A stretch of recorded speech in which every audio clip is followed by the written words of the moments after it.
अस्सलाम वालेकुम। मैं उम्मीद करना सारे दोस्त ठीक होंगे। अज तुहानू असी दिखा रहे हैं बहुत ही जड़ा ना एक मेहनत भरिया काम ते की हो रहा है। ये देखो तुसी एडी जड़ी टीम लगी हुई है एक काफ़ी सारी। तो तुहानू दसना मैं असी आए हैं इस टाइम अपने गाँव के अंदर काफ़ी दूर जंगलों के अंदर जड़ा ना। तो एक कज़न आए सन साढ़े आंदे हैं ना मच्छी पकड़नी है। तो वेखो तुसी ये कितनी मेहनत करते पे ने। ये लगा की रहे ने इस टाइम ऐसा मैं पानी के अंदर जड़ा ना एक बंद बना रहे ने ताकि काफी सारी एक लाइन है उसके पार्ट बना रहे ने। चौधरी साहब की हो रहा है थोड़ा दसो जरा।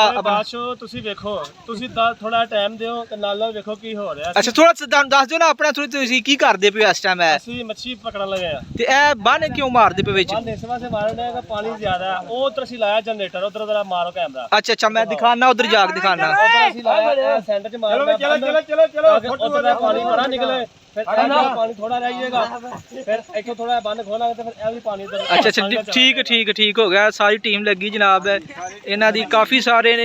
देखो कितनी मेहनत करनी पैंदी है तो फिर जाके कुछ हासिल होंदा है। तो वो अगर कुछ करिए ना तो फिर वो बंदा कुछ हासिल भी नहीं कर सकता। तो कितना वर्क हो रहा है अगे जाके तुहानू मैं दसना वा।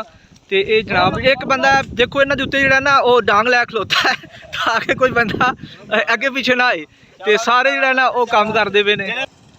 यह जनाब तोड़ जो ना अपना खाई है इस जो ना वो अपना पानी इसका खत्म करते पे सेंदे पे ने। असी जो अपने पिंड के अंदर जो कहने तो ये अंदर मछली है कुदरती तौर पर तो वो पकड़ने वास्ते सारी जो ना वो मेहनत हो रही है।